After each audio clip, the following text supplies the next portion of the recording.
Hey there, my name's Mark McCartney, and welcome to the What is a Good Life podcast. Over the last 3 years, I've interviewed over 200 people around this question, not to prescribe you with the universal answer, but to help you to find and define your own answer to this question.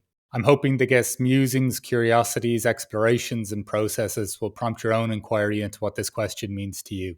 While I'm also trying to share with you what I perceive to be more genuine expressions of the human experience and indeed more meaningful conversations. Which brings us to this week and the 80th episode of the What is a Good Life podcast. And I'm delighted to introduce our guest, Jonny Thomson. Jonny was a teacher for over a decade before turning to writing full time.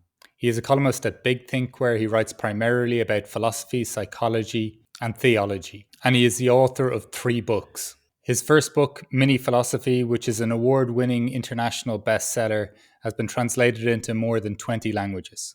Jonny also runs the popular social media account Philosophy Minis, which has amassed a following of 250,000 on Instagram, where he explains philosophical ideas in short, accessible digests. He lives in a village in North Oxfordshire with his wife and 2 sons. In this engaging conversation, Jonny shares his thoughts on contemplating death and how it can guide us in living a good life. We discuss the importance of finding meaning beyond our own lives and moments of feeling part of something bigger.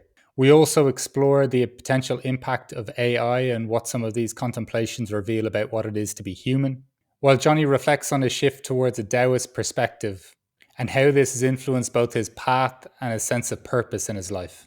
Throughout this conversation, Jonny highlights essential components of contemplation and ways of engaging with life that can bring greater purpose, contentment, and meaning. If you feel that your life is in need of some change, and it feels somewhat stifled, this episode will give you much to consider. Look, I enjoyed this conversation immensely with Jonny. He's an absolute well or spring of philosophical insight and contemplation, but also in ways that he's applying it to his own life and orienting it towards his own sense of a good life. And if you enjoy this episode, please like, share, and subscribe. And if you're on the podcasting platforms, please continue to leave your lovely reviews, as I greatly appreciate your support at this stage of my podcasting journey. Please check out the show notes below for more information on Jonny's books, social media accounts, and his work, as well as for links to the podcast newsletter, where you can read more about my reflections and what these conversations that you're listening to have evoked in me. So that's all I have to say before this week's interview. I look forward to carrying on the conversation with you next week. And so without further ado, the 80th episode of the What is a Good Life podcast. Jonny, thank you very much for joining me today on the What is a Good Life podcast. After recently becoming aware of your work, I've been really looking forward to having this conversation with you today. Oh, thank you very much for having me. It's a pleasure. Well, Jonny, as I mentioned to you in our little pre-chat there, the first question, which I kicked this off with, is the question of, is there a question you're trying to answer as you move through life? So as I move through life, probably not, because that vaguely implies that when I was 3 years old, I have some kind of like overarching question, which ties me for the rest of my life. But recently, in the last kind of what maybe reflective, kind of philosophical years, I don't want to make the podcast turn for the dark too early, but it's probably about death and about when would I be happy to die. Which it sounds darker than it is. It's to do with life fulfillment, really. At what point do I feel as though I would have achieved what I meaningfully want to achieve, or what I think is reasonable to achieve? And I think that's, I think it's a different way of framing what is probably a similar question to what we're going to talk about later, really. And that's about kind of what is a good life. It's a kind of like it's a different framing of it. And what at what point will I think, yeah, that's okay. I'm done with this, and I've done the best I can do, and I'm happy dying now. And it's an entirely intellectual question, because whenever I talk about this with people, they often say to me, quite rightly, that you never know what it's going to be like in the final moments of death and dying. I think everybody treats it differently, and I think the emotional intensity of the situation it will probably cast out anything I ever think about the issue. But when I kind of transport myself to thinking about the moment of death, what do I want to have be true on that deathbed moment? It probably won't be. It might not even be a deathbed moment. It might be hit by a car tomorrow, whatever and stuff. But at when do I think that is? Yeah, I've done my bit. I'm happy with my bit, and I think it's quite a nice way of framing how to live your life, and also framing life in terms of no regrets, really. Because keeping that kind of idea of death close, memento mori, keep death close. These kind of like these Grim Reaper trinkets that they used to carry around, and tattoos death on their arm and stuff, which made them remind about death. I think that's a powerful idea. Not too close, because I think you can take it too far. Because there's I got a few friends, for example, who are death obsessed. They just can't stop thinking about death, and it kind of it debilitates them. It kind of ruins their every day, because everything is seen through the prism of death. And I don't think I'm like that, and I don't think I want to be like that. But I do think, thinking every day, every week, every month, whatever, every year, what does this add to my tally? And I think that's a good question to ask. Sorry, I rambled a bit there. Is that? No. Rambling is more than welcome in this conversation. Firstly, Good. I guess. Secondly, I don't find the question morbid at all. I think it's wonderful. Good. Just because you mentioned this, and death is something I think about somewhat frequently. Even on this podcast, I think I've interviewed 3 or 4 death doulas out of the 79 guests before. Right. Yeah. Just when you said it there, if I were hit by a car, I could be hit by a car tomorrow. And to answer the question, even from that perspective, where would you presently stand? I've got too much unfinished business at the moment. Right. Mainly to do, if I'm honest, with my children, and that's changed the things entirely. I think I'm speaking for myself. I can't project my own experience onto everybody else's. But for me, children has been utterly reorientated my life. Everything that I thought I valued has shifted to them. I think your magnetic poles completely shift when we have children. I think that's true for most people. And I think at the moment, if I were to die, I would be deeply sad that I had left the children unprepared. The corollary of that is kind of like, if that defines, what I think I'd be sad about dying. That it kind of implies the purpose of my question, or the resolution to my question would be to get them to a point where I can die without them worrying or being left. I mean, I'm not. Every child is going to be sad when their parent dies. I don't think any child is ready for their parent to die, and I should say probably a healthy and happy relationship, parental-child relationship. In fact, it's often a deeply traumatic experience when your parent dies. I remember Sartre talks about the moment of abandonment people feel when their parents die and they're left alone. The kind of sense of kind of like radical freedom, that sense of like panic that you are left to your own devices. And I feel as though in some ways, if I define life in terms of parenthood, it's kind of preparing my children for a life without me.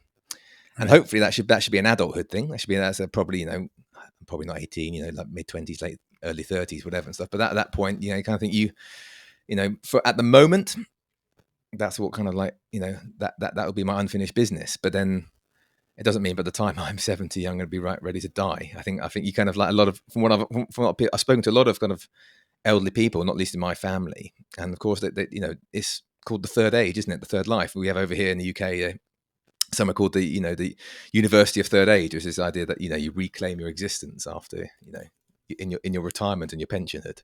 And I think it's a really good name for this idea that you reclaim your identity. But at the moment, that's what definitely all my life is kind of oriented around. I don't know if it answered your question. No, it completely answers the question, and it to be honest, I have a 10-month-old, and it very much follows my own kind of experiences with that. And I don't know if my attitude towards death is, I'm not saying one of bravado, but as you kind of touched on, like you can think about it or try and surround yourself maybe even with people in that experience, but it will be, I assume, a very personal thing, which, and the setting will probably be very unpredictable, but it is kind of interesting. My mind just kind of goes to, maybe my child first and my wife or something to this effect. And it's just that, like, it's kind of the things that maybe there's obviously a considerable attachment to as well. It's really interesting having just kids generally, how it just kind of changes so many different things in life. Obviously, I talked about that kind of like the purpose of my life and death generally, but also just in terms of like experiencing other things, literature and movies and culture and things like that. A completely different experience for me now since having children. Like it used to be when I was younger, like watching any movie or book involving like anything traumatic happening to a kid. The kid dies or kid gets beaten up, whatever. I'd be like, come on, get onto it, come get on.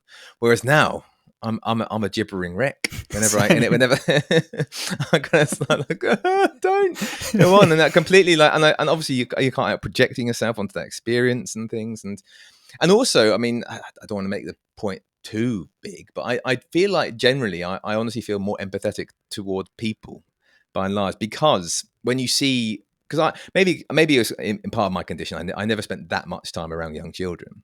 I was a teacher for 11 years, and actually I spent a lot of time around 13-year-old plus. But when you spend a lot of time around young children, you see just what an absolute tabula rasa they are. This blank slate, this blank, pure slate of innocence and naivety and purity. And then, of course, you realize there are people who do monstrous things in life. There are horrendously evil people and cruel people. And then you see that the path from that to these monsters. And I think, personally, when you spend a lot of time around young children and babies, I think you see more that path. I hope that you see that something along the way has turned this person from this kind of like this small little bundle of happy, giggling innocence into this cruel, monstrous thing. I don't really believe for a second that anyone can be born evil, and I think at some point that someone has made him that way. So I think that's wrenched my moral scope as well, I would say. Sorry. It's interesting you say that. I remember shortly after Ava was born, and just seeing all the attention she gets. Family members flock from abroad and so on, and then she's the center of attention when I go over to the coffee shop.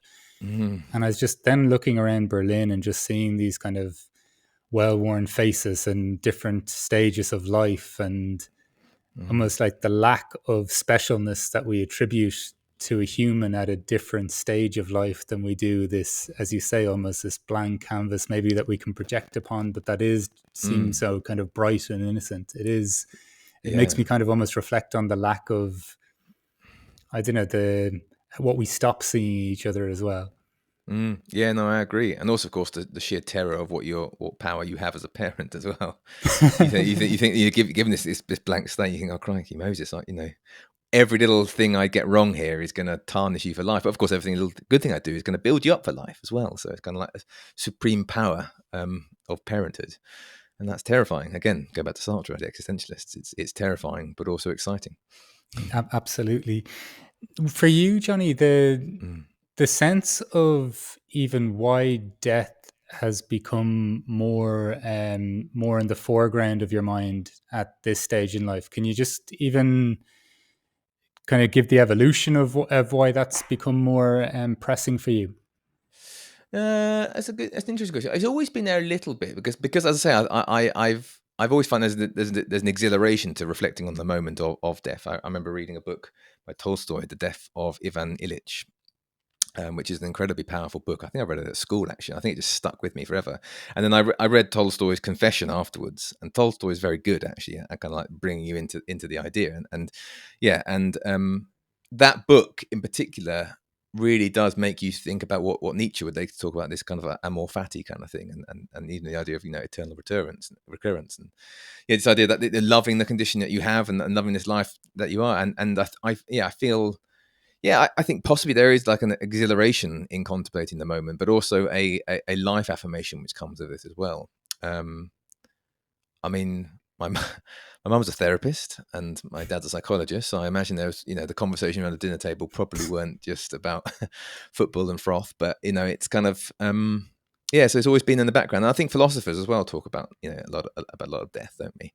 The Greeks and the Romans talk a lot about kind of like the ideal death, and what's more important to you in life as well. And maybe I'll tie into the question later on, what makes a good life. And I think a large element of that is a commitment to and a respect for something which is beyond your own life, possibly.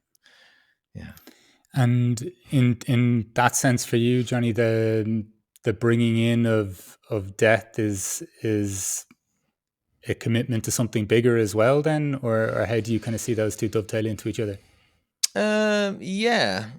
I mean, so yeah, I guess it does in a way commit to something. As I said earlier, I think children is probably the ultimate kind of like genetic kind of immortality, isn't it, in that sense.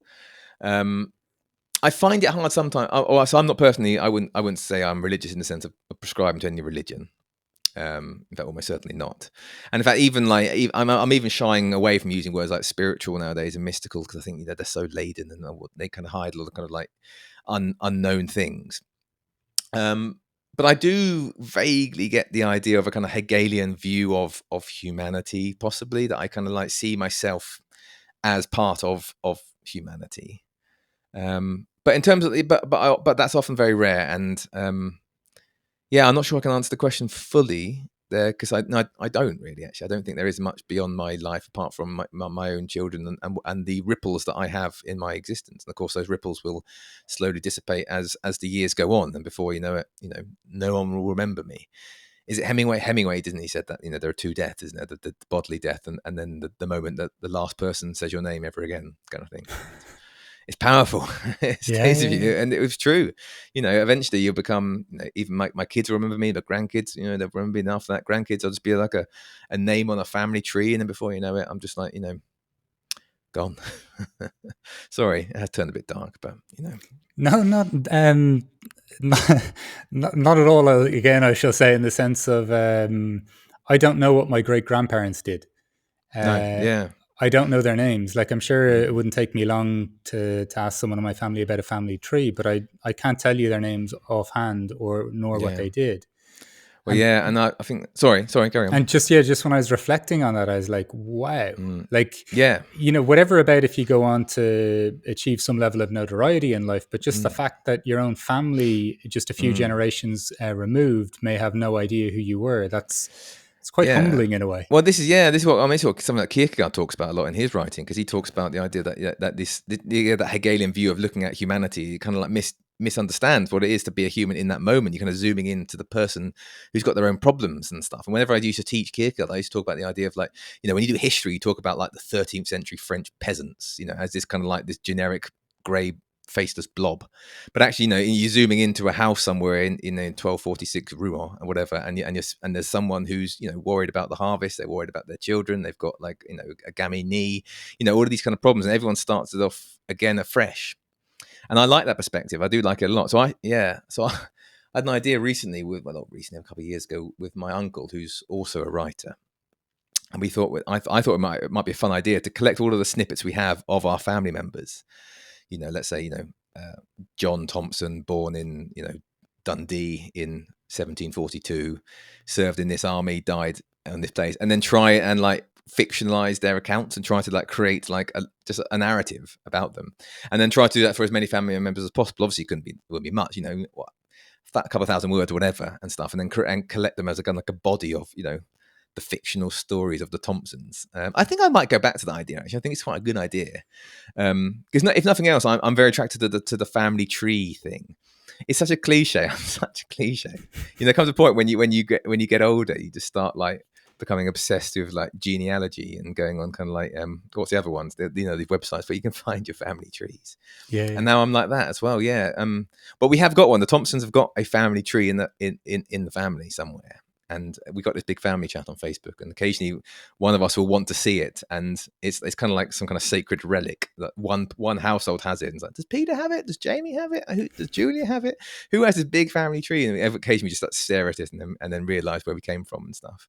And I wonder where that comes from. I wonder if that's a primal thing that need to kind of you need to know your generations and stuff. But also, I wonder if maybe it comes through like moments of shared humanity. Like, obviously, I've got 2 young kids at the moment, and it's hard going. It's sleep deprivation and temper tantrums and and just kind of like exhaustion. And I wonder if, but also obviously, explosions of love and sheer euphoria. But I wonder if there's a connection with past generations, because that is a very human feeling. The love of children and being part of a family. And I wonder if kind of like, in these moments, these crux moments of life, which are very kind of like passionate, whether you want to get a connection, a thread to history. Or maybe I'm overplaying the hand, really, and it's just me getting old.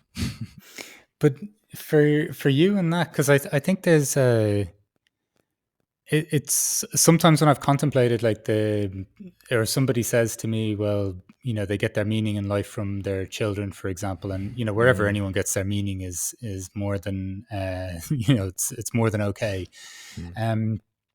But just I wonder sometimes then, like, what if our children don't have children? Does that, Yeah. does that then present a problem to what the meaning that we felt in our life was? Do you know what I mean? Like it's a, Mm, I'd love to know when you mentioned this kind of Hegelian view of being part of just a wider humanity. You touched mm, on it. You're not saying that you constantly feel plugged into that, but was it family orientated, that kind of that feeling or generated, or was it in a different sense? Like I know you were saying it wasn't perhaps like spiritual or mystical or mm. related to a religion, but what was occurring in those moments? Well, it comes in waves. It comes in peaks and troughs, and kind of like I generally, when I'm reading, I don't tend to read philosophy. I tend to read these kind of like these grand narratives of history. For example, there's a book called The Silk Roads by Peter Frankopan, which is one of my favorite books of all time. And it just basically looks at the grand sweep of history. And I love those. And I love looking at human achievement and human kind of, progress. And I do get that moment. I'm getting a lot of the moment because I'm reading and writing and researching a lot about AI. And I think, you know, without being too sensationalist, it does feel sometimes if you're on the cusp of some kind of change in humanity, or possibly at the end of humanity as we know it. I don't think it's going to be a human extinction, but I think the human journey up to now is going to be a different story to the human journey of tomorrow. And so I'm getting that at the moment. I'm getting a lot of kind of like what was true for all humans up to now, what's going to be true into the brave new world of kind of like um, artificial intelligence and kind of mixture hybrid intelligences, artificial with human intelligences. And I find it really interesting, humbling, and also I find it scary. I think most people who read it find it a little bit scary, but also quite exciting. I find it's an interesting new chapter, and I think that's kind of like shifts my scope a little bit out to looking at humanity in this kind of Hegelian progress kind of sense. But of course, Hegel talked about of the human journey as not necessarily a scientific development, but one of freedom and progressing freedoms. And he thought that we move forward in terms of like how free we are and what we do. And I wonder if where AI will fit in that. And I think potentially, hopefully, it will let humans be freer to do things which are more human. Sorry, we're talking about AI, and that's not what the No, oh podcast is no, about. no, but it fits within the context even of just what you're saying Mm, in how you're viewing humanity or the connection of it. So mm, even in that sense, then do you does because the way you're describing it almost to me sound like almost like a like I think there are many deaths in life or many things to grieve at different times or the end of a period or whatever it may be or mm, even even having a young child and they go through these very kind of quick spurts and then this phase is over.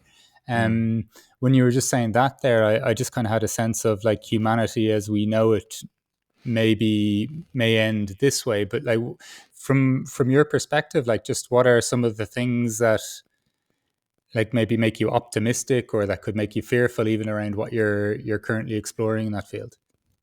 Well, I mean, the big one is kind of time freedom. Because I mean, the one thing that AI has proven to do so far is kind of reduce the drudgery of most people's day to day jobs. I mean, I think there's been a slight cap in terms of like the kind of massively transformative technology kind of angle. I think ChatGPT 4 came out. I can't remember what it start of the year, maybe turn of the year and stuff. And since then, it hasn't not much has changed in terms of like the AI. But I think the day to day drudgery of people has kind of much improved. I think that kind of frees people up to do more stuff within their job, possibly, and to do more, possibly kind of what we used to call side hustles, or kind of like that creative elements of stuff which gives people more time to do things which matter to them. And I think it has also kind of made us ask questions about what it means to be human in terms of from a creative point of view, like human creativity. Obviously, I'm a writer. Well, not obviously, I am a writer.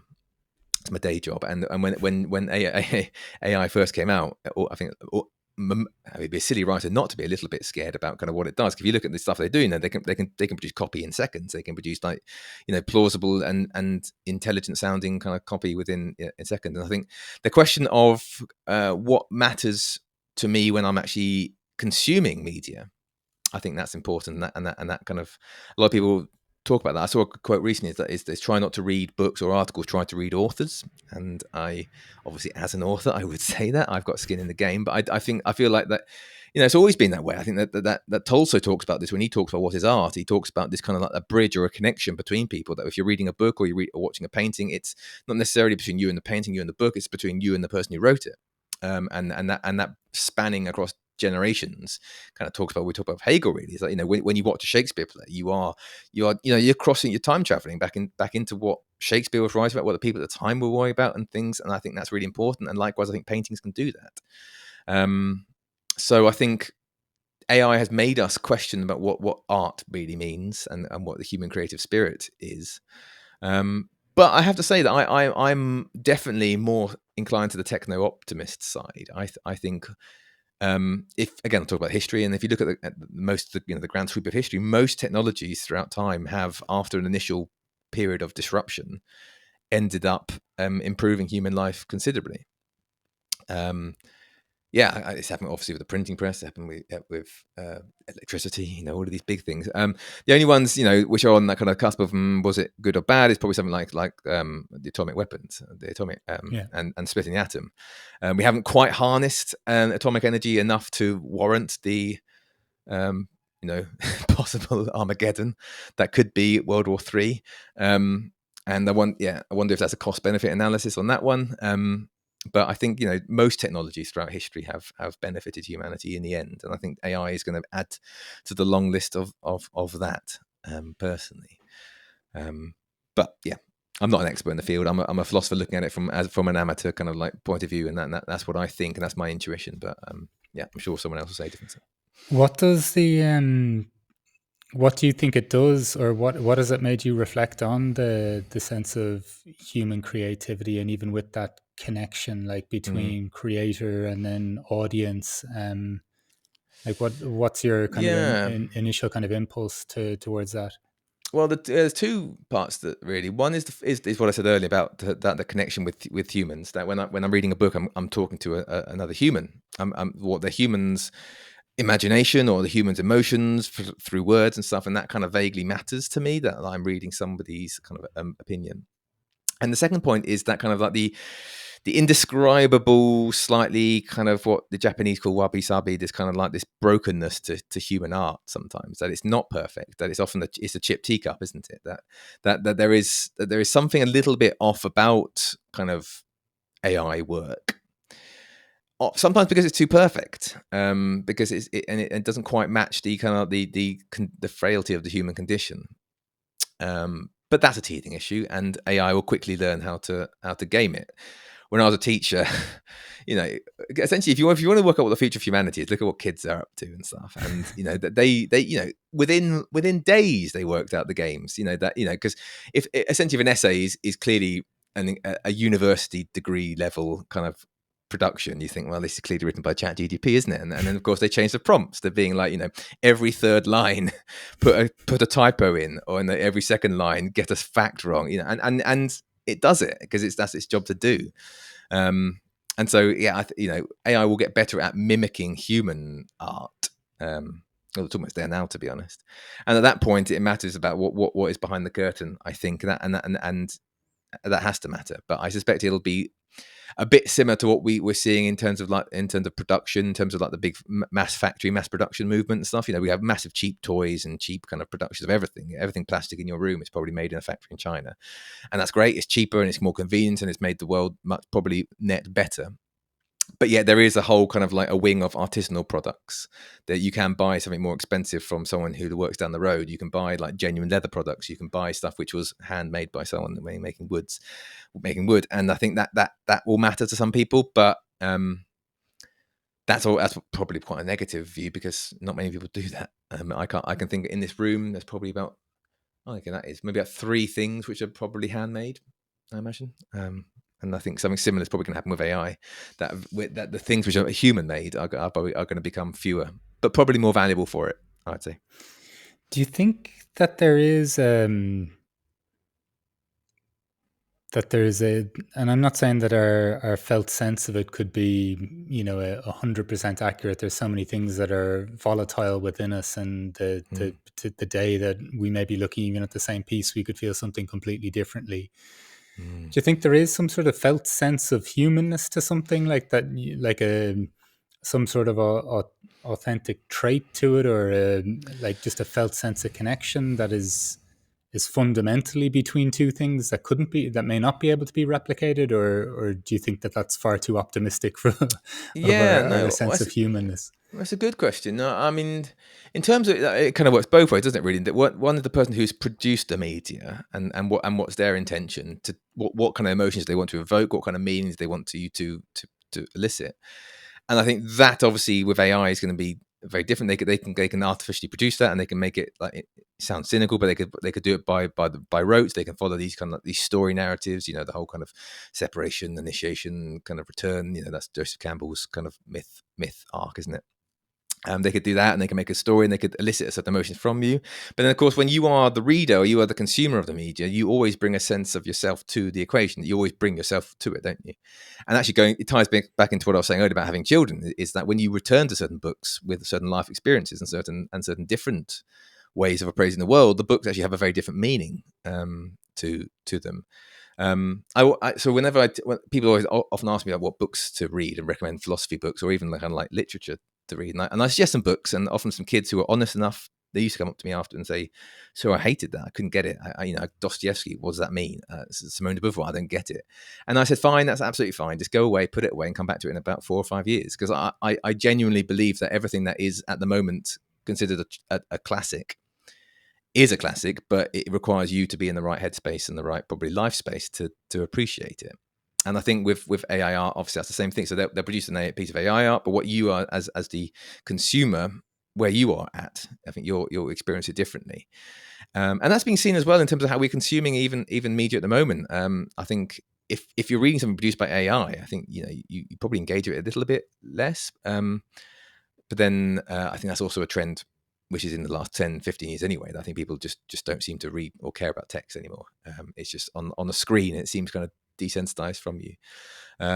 Letters, it would be interesting to see if there's I haven't done a study. It'd be interesting to see if someone read a hand letter about how you appreciate it and how you read it. Because I think there has been some research done about reading books, physical books, holding books, about the engagement with the whole. It's a whole like sensory experience, isn't it? Holding a book and being in your hand. I think people engage with it a bit better, and I can definitely relate to that. If I really want to get into a book, I'll read it. I'll have to buy it physically, have to hold it. Whereas if I want to binge something, I'll often get it on Kindle. So I love reading these really kind of tacky sword and sorcery books involving beardy men beating up orcs and stuff. Right. I love reading them, but then of course when only they're massive. They're often like massive tomes. But also they're pap. I don't care, and they're page turners, and I can skip a paragraph and it won't make much difference to the plot, and I don't care. That's fine. And I think obviously I think AI is probably great for that. What used to be called Pulp Fiction before the movie came out. I think that's fine. And I think maybe if you want to engage with it a bit more, you want something a bit more kind of an experience. Sorry, I'm meandering on all sorts of paths and I'm bringing all sorts of things. I should stick to the question. Tell me to stick to the question when I'm waffling. So just when you said that, there's something that slightly depresses me about new technologies that can offer a little bit more convenience to our lives. The tap on one of my ATM cards wasn't working, and I didn't get it replaced for about 6 months. And I was putting in the pin, and after having a tap for so long, this felt like work. And then it was almost like a relief then to get the tap once again. And yet, but the net difference in my life was so absolutely negligible, and yet there still came some sort of sense of relief with it. It was almost like a bit of a disappointing realization or observation as it occurred. Yeah. I get that quite a lot as well, because I live in quite a rural village out here, and they're building HS2 with like this big train line down the road, and occasionally heavy good vehicles go by, and they'll temporarily or sporadically kind of take out the electricity, and so we'll have power cuts in the house. And despite the fact it happens like 3 or 4 times a year, every time I am depressingly predictable in terms of like I use things which obviously involve electricity but don't think about it. I turn on the light switch and my wife will say, "It's electricity, isn't it, darling?" Or I'll try to charge my phone, so it's electricity, isn't it? Or oh, the freezer's not working, or it's electricity, and so many things which are dependent upon this technology. I think Tacitus talks about this when the Romans invaded Britain. He said they weren't conquered by swords and military tactics. They were conquered by luxuries and technologies. It's the golden handcuffs, isn't it? Really, and I feel as though technologies are like that, aren't they? They become such an everyday purpose, all-purpose kind of technology that you can't live without them. And my phone is definitely like that. Yeah, I can't.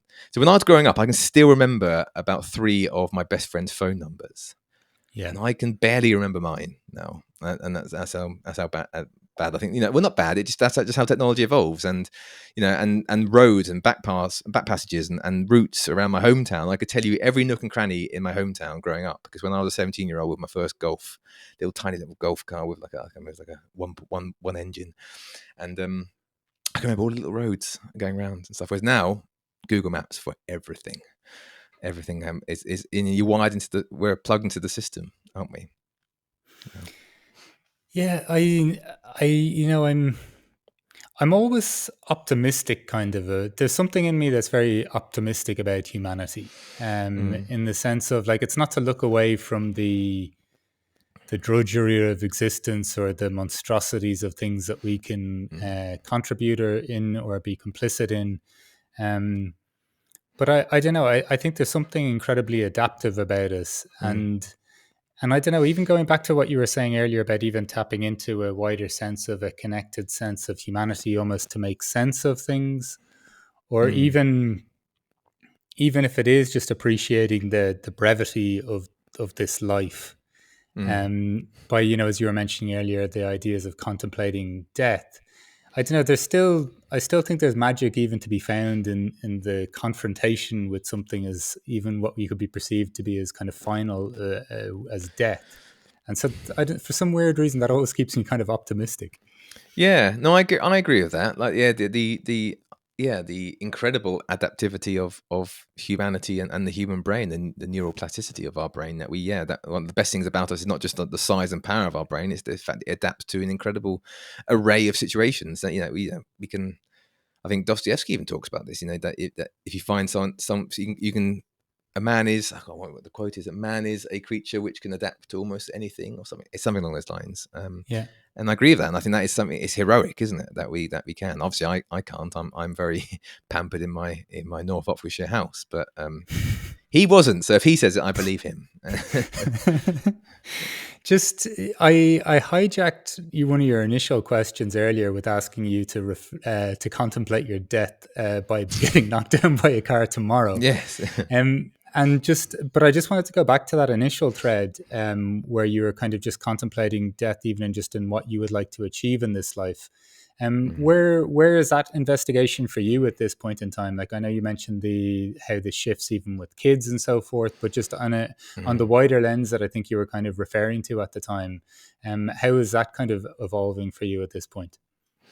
Yeah, that's interesting. So in terms of like I feel as though I often measure this by what I'm reading in terms of philosophy at the moment, and what I'm finding appealing. And I'm going through a really big kind of Daoist phase at the moment, Taoism. Now, I've got to be very careful, because anything you say about Taoism is almost certainly wrong, because Taoists speak in riddles and enigmatic kind of like prose. But this idea of a path that feels right, and that is for you, that's definitely kind of resonated with me lately. That because life in the last 3 or 4 years has been massively kind of upended, and it's gone all sorts of like winding kind of like routes I didn't see coming, and yet it feels happier. I feel better for it. And so the Taoist, it literally means the way, Taoism, and that idea of finding a path and following that path, I think that is definitely, for me at least, a good way of describing where I am in life. And I'm trying to let the horse have its head. I'm mixing metaphors quite a lot here. I'm trying to give the horse its head a little bit to find that path and see where it goes, and being more attuned to the world. I mean, if we're using kind of like LinkedIn language, it's kind of like, seeing the opportunities for where they are, and seeing the doors opening and trying to follow them. And I think that is better for me. I feel as though I've got quite a lot of energy, and I feel I've got quite. I feel I sound quite intelligent. It sounds horribly arrogant to say it, and I feel like if you're stagnant for too long, that is stifled. And I think trying to find opportunities and moving around, I think that's really helpful for me personally. I think for most people as well. So that keeping moving is important to who you are. Again, I haven't answered the question at all. No. You have, as far as I'm concerned. Once again, good. So can you even think of not even a specific or seminal moment, but just when did that shift? When did you start to give the horse its head, so to speak? Like, when did you start to feel like that you were maybe? It sounds like in more like in flow or in flux with life, or willing to just not put an impression upon life. Yeah, thank you. Yeah, that's a good question. I think with the book, actually, that's the first kind of opportunity that I wrote. So I started my Instagram account, which is kind of how I ended up getting the book. And when it started off as an Instagram account, it didn't seem to me like an opportunity. Possibly it was there, and maybe now I'd like to think I was more attuned to what that was kind of saying. There's opportunity here. And eventually that led into a book, Mini Philosophy, which was released in 2021, I want to say now. And then that led to my now job as a writer. And so that was the opening up of the path. And I think the real kind of like giving the horse its head moment came when at the end of last year, when my now boss is my now employer, said, "We'd love you to come and write for us, come work for us." And then there's this opportunity, and that's where the Daoist kind of like voices really came in. That the two things were happening at the same time here. One is that my commute to work was becoming a bit long, and I had 2 young kids, and I wanted to be at home. And also this opportunity came up, and at that point you kind of think, well, as I said earlier, I'm not particularly spiritual, but there feels like there's a right way here, and there feels like there's a hard way or a wrong way. And that's when I felt as though like that was a way pushing me. As I'm using very spiritual language, but I don't think there is it's a force or a fatalistic thing to that. But I think that there was in that instance an opportunity. As I say, maybe we're using the business language a bit better, using an opportunity. And I think that's the real moment which I saw as the shift, which was a door opened when the window kind of shut, and that's the moment to go. So yeah. Just I always find it interesting when someone continues to say not spiritual, but I'm using spiritual language. Well, Wittgenstein says that. Wittgenstein says that I'm not religious, but I can't help but seeing things from a religious point of view, and I get that. I get it entirely. Yeah. I know what it means, because I think I find myself I find myself if it's around the table, if there's like a militant atheist, a kind of on the fence agnostic person, and let's say a Catholic priest, I will 9 times out of 10 tend to sympathise more with the Catholic priest. And but yeah, maybe I'm just lapsed. Maybe one day I'll come back to you in 3 years' time with a dog collar on, and I'll say I made an awful mistake, Mark. But can you give me the sense of, and I know like how you're describing here that you couldn't really predict how an Instagram page goes from the outset, then it leads into a book, which then it brings this opportunity, but just your even sense of that, like of it felt like the right path, like, or I'm not trying to corner you into some sort of spiritual thing, but just even what that feels like, free of any kind of spiritual connotation, but like, is there a sense of ease to it? Is there a surprise to it? Like, how would like a spontaneity to it? The reason why the Daoist kind of metaphor really kind of like works for me at the moment is because it feels so much more right. It feels better. Yeah. It feels more good. And that so Daoists who talk about that they say that you almost know you're on the way because it feels right, and you can't even describe it another way. It just feels like a better, easier path. And yeah, the analogy often given is like there are many paths in life. Some of them are covered in thorns, and they are muddy, and they are cracked, they are horrible. And there's one path which is like a great big super highway with kind of like 7-Elevens along the way. And so pick that one. It's obviously easier. If someone says to you, well, why do you choose that road? You just say, well, it's easier, isn't it? And then that's what it feels like at the moment. I mean, another way of viewing it is another great kind of analogy I like is from Tolkien. Actually, Tolkien wrote this book, this short, very short book called On Fairy Tales, where he talks about the eucatastrophe. which are there are these pop-up moments in life which kind of save the day. We call it Deus Ex Machina kind of moments. These kind of like was coming.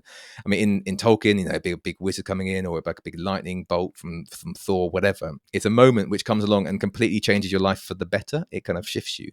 Obviously, we have catastrophes, which are bad things. I was talking about car crashes earlier. It could be a car crash. It could be getting fired. It could be your husband or wife leaves you, whatever. But these eucatastrophes are the opposite to that. It's meeting someone at a party. It's getting a job offer. It's kind of getting an all clear, whatever.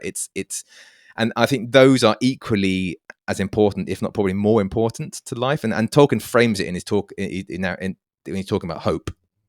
And he says that all good stories should have this hope for the eucatastrophe. And I do. I mean, in my head now about this spiritual idea. And Tolkien was a Catholic. And obviously his hope is framed within Catholicism. But, this idea that there's a hope that there are eucatastrophes as milestones along this path, that, however dark and hard it might be, I do hope and I believe that there will be eucatastrophes along the way, a voice, a helping hand, an opportunity. And I've had a few of those in my life, and I've had catastrophes in my life, as everybody has. But I think focusing on the eucatastrophes is generally better, I think, for me. Anyway. Yeah.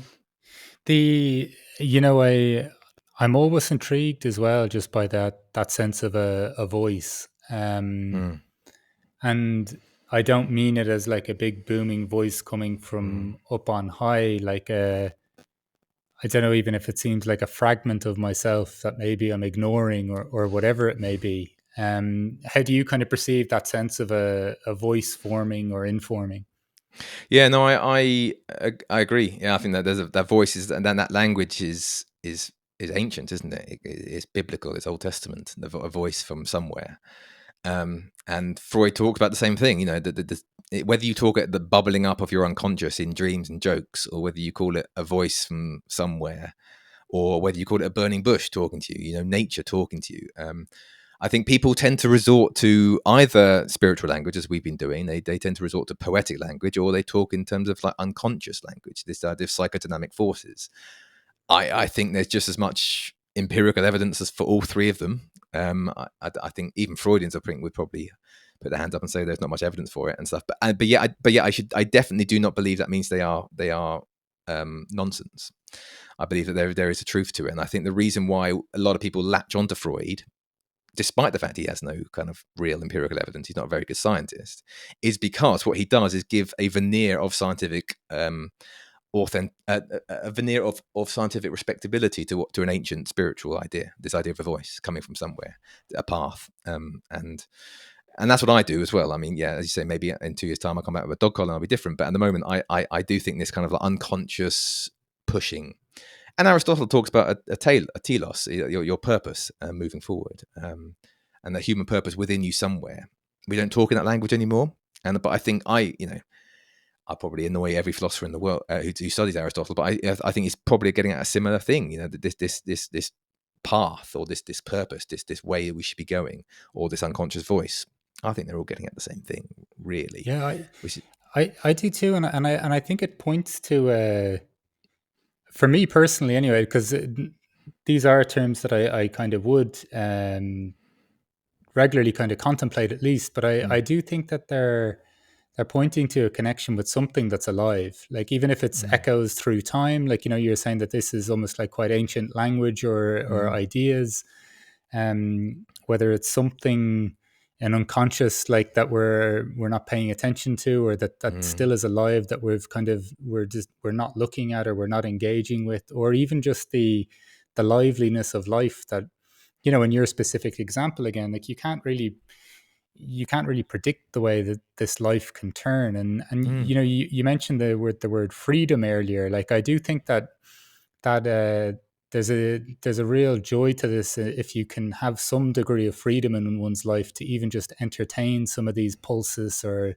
inflection points, or whatever you might consider them to be. Yeah, no, I agree. And also, yeah, and to have the courage and to listen and to follow them. And I think also to find the space to give them the voice. Because if we're talking about this, following the voice kind of metaphor, life is so busy, it's so loud, and to find the room to hear those voices. And it's why I think like nature is such a powerful kind of kind of tool and some therapy, really. And I'm really into a mythologist at the moment, a guy called Martin Shaw, who writes beautifully. I think I'm addicted to his prose, but also he talks about this idea of kind of getting in touch with the old ways, these old stories, the old kind of like myths of the land and stuff, because people would go out and they would personify trees and they personify lakes and rivers and stuff, and they'd have these old stories of ancestors and of nature and stuff. And what they're doing there is, you're giving yourself space to listen to a voice. And I think when you're storytelling and when you are listening to stories, I think that is also, that voice can be heard better. But yeah, essentially, are we pushing back the same question about what is that voice? And that's probably where I should embrace this spiritual label and say, where is it coming? Where's that voice coming from? Or it might just be evolutionary. I don't know. I think I'm agnostic about that, really.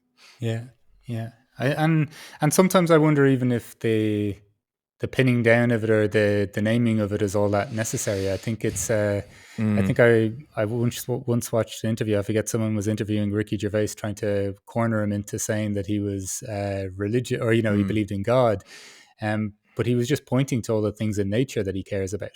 Yeah. And so Yeah. whatever label you put on him, if he's disconnected with animals or nature or whatever it may be, what difference does it make at that point?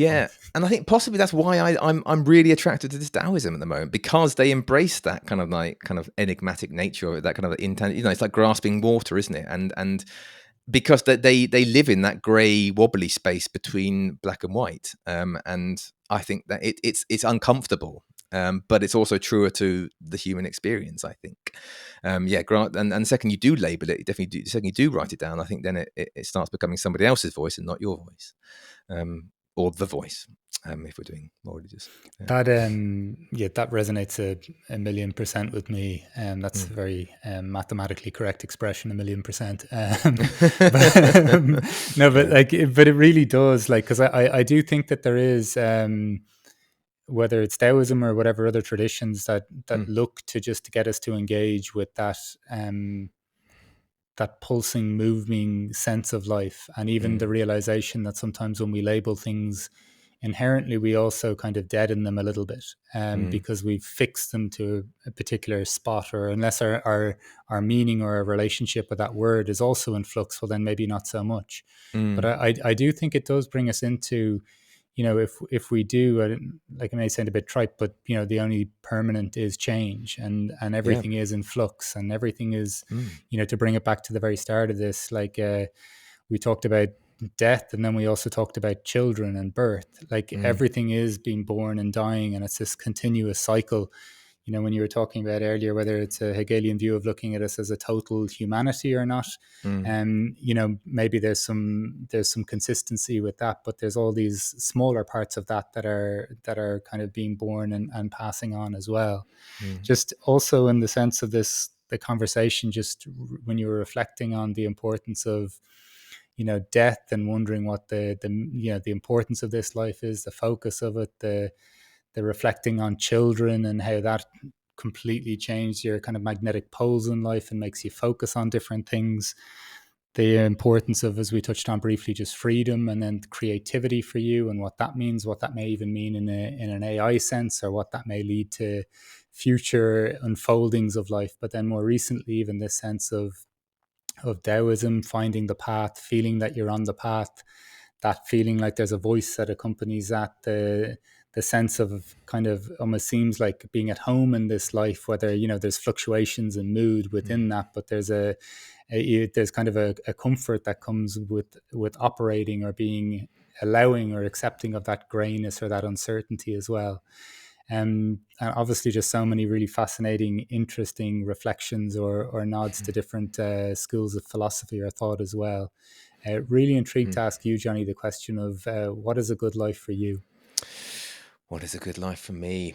So I guess, I mean, we've kind of touched on it really in our ramblings, really, and it's finding that kind of that path and that kind of that purpose, which I think are the two words for the same thing, really.